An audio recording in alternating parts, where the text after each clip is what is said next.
Two people, same age, 31, same income, $94,000 a year, same city, same brokerage app. Both started investing seriously the same month, January, 4 years ago. Both automated $1,500 a month into a simple index fund. Both read the same book about compound interest.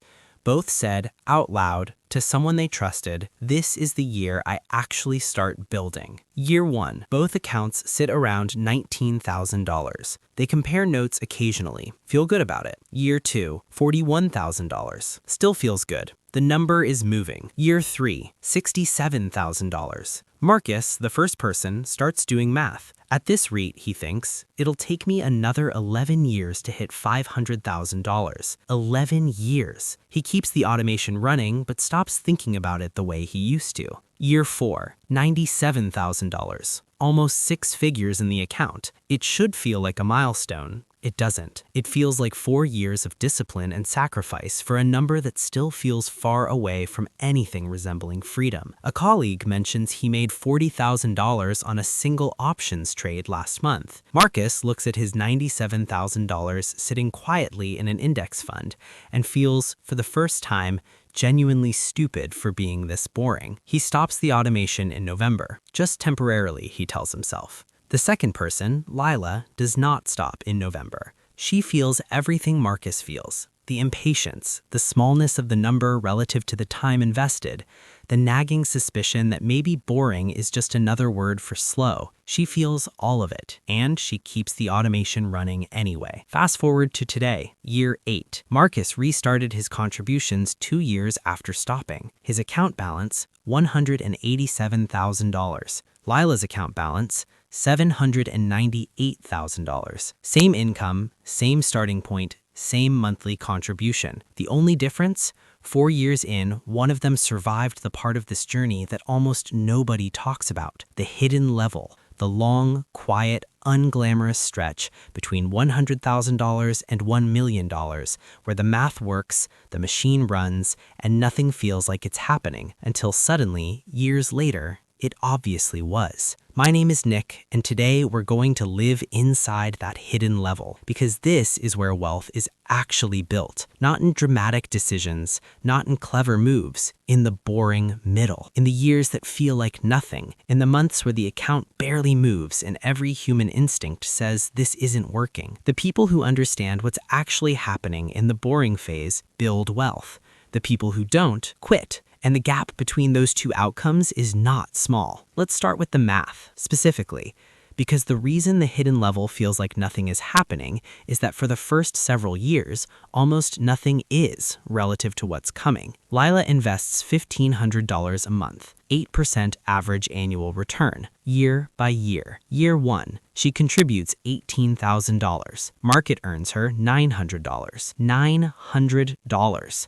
After a full year of discipline, the market's contribution is $900. Year 4, account at $92,000. Market contribution this year, $6,000. Year 8, account at $194,000. Market contribution this year, $14,000. Year 12, $412,000. Market contribution this year, $30,000, more than she contributes herself. Year 15, $583,000. Market adds $43,000 this year. She contributes $18,000. Her money is working harder than she is. Year 18, $798,000. Market adds $58,000 this year. Her annual contribution is $18,000. The market puts in 3 times what she does, automatically, without a single decision from her. Year 21, she crosses $1 million. The market adds $80,000 that year alone. This is compound interest as a lived year-by-year reality. Deeply boring for the first decade, deeply extraordinary for the decade after. The problem is the human brain does not experience this as a coherent arc. It experiences year 4, $97,000, and the colleague who made $40,000 in a month,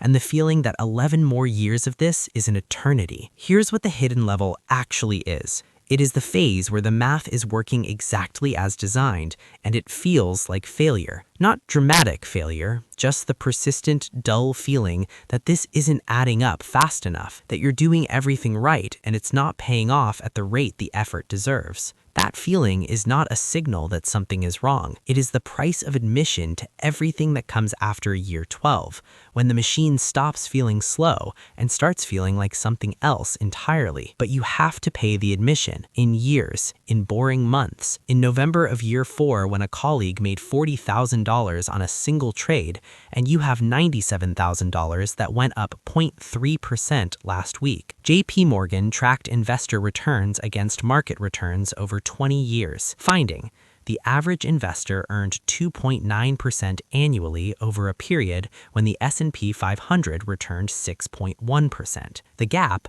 3.2% compounded over 20 years, isn't explained by fees or fund selection.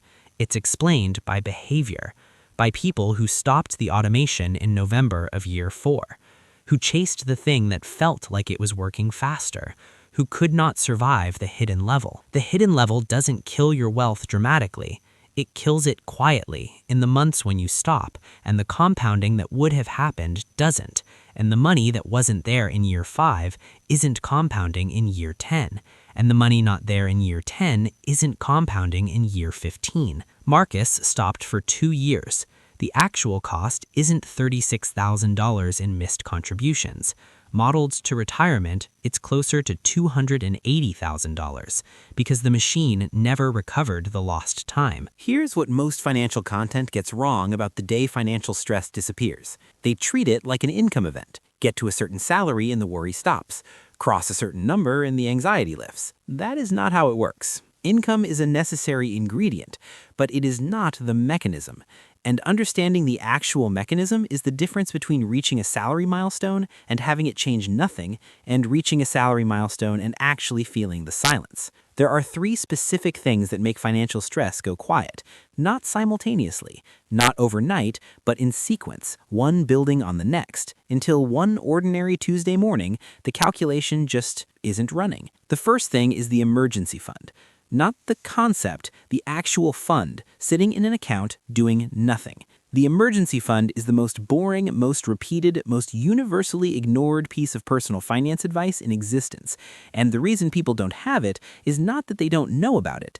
It's that at the income levels where financial stress is worst, building one while also covering all fixed costs is mathematically very hard, sometimes impossible, and takes long enough that it feels abstract for most of the time you're building it. But here's what the research actually shows about what an emergency fund does psychologically once it exists. A 2022 study published in the Journal of Financial Planning found that households with 3 or more months of expenses in liquid savings reported significantly lower financial anxiety scores, independent of income level. Not because the money made them rich, because the money made uncertainty survivable. The psychological function of an emergency fund is not to pay for emergencies, it's to remove the specific fear that an emergency will be catastrophic. It converts the unexpected from a crisis into an inconvenience, and that conversion, that single specific change in the risk profile of being alive, is responsible for more of the silence Daniel is eventually going to feel than any other single factor. When Daniel finally builds his emergency fund, 9 months of grinding, of not buying the things he wanted to buy, of watching the number in a separate high-yield savings account grow toward $10,800, the morning after it crosses that threshold, he opens his bank account and feels something slightly different. Not dramatically, just slightly. The edge is a little less sharp. The calculation runs a little quieter. He's not out of the woods yet, but he's bought himself survivability, and survivability is the foundation that everything else is built on. The second thing is income stability, predictability, not just amount. This one surprises people. The research consistently shows that income volatility causes stress independent of income level. A person earning $70,000 a year from freelance work with unpredictable monthly variance reports higher financial anxiety than a person earning $55,000 a year from a stable salaried position. Because the brain doesn't actually manage money, it manages risk, and unpredictable income is a risk management nightmare regardless of the average amount, because the average doesn't tell you whether this specific month is going to be $4,800 or $9,200, and your rent doesn't care about your average. Daniel's situation improved improves not just when his income goes up, but when it becomes reliable. When he knows, with high confidence, that a specific number is arriving on the 1st and the 15th, the background calculation changes character. It's no longer predicting, it's accounting. And accounting is much less stressful than predicting. The third thing, and this is the one that actually produces the silence, is the moment your fixed costs stop chasing your income. This is where lifestyle inflation becomes the central character in the story. Because here's what happens to most people when income rises. The fixed costs follow. The nicer apartment because now you can. The newer car because the old one felt like the old version of you. The subscriptions, the memberships, the restaurants, the weekend trips, the wardrobe that finally reflects how you'd like to be seen. None of it is wrong. All of it is human. Every individual decision is completely reasonable. Together, they rebuild the original tightness at a higher altitude. The day financial stress disappears is not the day income crosses a number. It's the day the gap between income and fixed costs becomes wide enough and stable enough that the buffer can exist and grow without being constantly threatened. For Daniel, that day arrives at 33. He's earning $82,000, his fixed costs are $3,200, his take-home is $5,100, the gap is $1,900, and critically, he doesn't let the gap close. He automates $800 into his 401k, he automates $500 into a brokerage account, he keeps $600 as actual discretionary spending, and the emergency fund sits at $15,000, fully funded, untouched, doing its only job, existing. One Wednesday morning in March, the check engine light comes on. He calls the shop, $950 to fix. He schedules the appointment. He does not check his bank account before scheduling the appointment. He does not calculate which other thing this month doesn't happen now. He does not feel the familiar tightening. He just schedules the appointment, and then he goes back to work. That's the moment. Not a champagne moment, not a milestone he posts about, just a Wednesday morning where a $950 problem was a problem and not a crisis. And the difference between those two things is the whole story. Here's what I need you to actually feel, not just understand intellectually. The boring phase is not the preparation for wealth. The boring phase is the wealth. It is not the waiting room. It is the room. Every month you survive the hidden level, every month the automation runs and you don't stop it, you are not waiting to build wealth. You are building it, invisibly, in the specific way compound interest works in its early years, which is quietly and then suddenly. The people who look like overnight successes, the ones with accounts that crossed $1 million and then $2 million, the posts about financial independence at 44, were not doing something different from you in year 8. They were running the same machine, surviving the same boring months, going home in year 6 with $156,000 in an index fund while colleagues talked about rental properties, feeling privately like maybe they were the ones doing it wrong. They weren't doing it wrong. They were doing it right, in the years when doing it right feels indistinguishable from doing it wrong. Warren Buffett is 93 years old. 96% of his net worth was accumulated after his 65th birthday. He started investing at 11. He spent decades in the hidden level, grinding through the compounding years, letting the machine run while the world produced faster-looking alternatives at every turn. His edge was not intelligence alone. It was time in the machine, decades of not stopping, decades of boring. The Ramsey Solutions study of 10,000 millionaires found the average millionaire took 28 years to cross 7 figures. Not a startup, not a crypto windfall.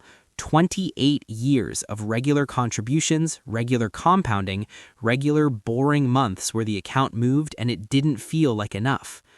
And here's the finding that should reframe the entire hidden level for you. Fidelity analyzed their best performing accounts over a decade. They wanted to know what the top performers had in common, what strategy, what allocation, what rebalancing approach. What they found, the best performing accounts belonged to people who had forgotten they had the account, or who were dead. The best investment strategy, empirically, over a decade, was to open the account and then functionally disappear from it. No adjustments, no tactical moves, no responding to the colleague's story or the market drop or the November feeling that maybe there's a better approach. Just the machine, running, boring, compounding. Lila survived the hidden level not because she didn't feel the impatience, she felt everything Marcus felt. She survived it because she understood, viscerally rather than intellectually, that the boring phase was not the obstacle between her and wealth. It was the wealth. That every month she kept the machine running, she was not waiting, she was building. And in year 18, when the machine adds $58,000 to her account without a single decision from her, it will not feel like the result of being smart. It will feel like the result of being boring. For long enough, in the years when boring felt like losing. Here's what everything today adds up to. The hidden level between $100,000 and $1 million is the most important phase of wealth building that almost nobody discusses because it is not dramatic, not shareable, not content anyone wants to make or watch. It is the years of slow compounding and invisible progress and the persistent human temptation to stop the machine for something that feels like it's working faster. Most people don't make it through, not because the math failed them, because they stopped in the years when the machine looked like it wasn't working, and the machine, once stopped, never fully recovers the time. Here's the one thing I want you to do before you close this video. Open your investment account, look at the number, and then calculate what it becomes in 15 years at 8%, without a single additional contribution. Just what's already there. Just the machine running on what already exists. That number is already inevitable if you just don't stop. Everything you add on top of it compounds further still. The wealth is already in motion. It was in motion in year 1 when the market added $900 and it felt like nothing. It is in motion right now, whether you can feel it or not. Don't stop the machine. Subscribe if this changed how you think about the boring years. Next time, we're going to talk about what to do when the compounding finally starts to accelerate, because the decisions that matter in year 12 look very different from the ones that matter in year 4.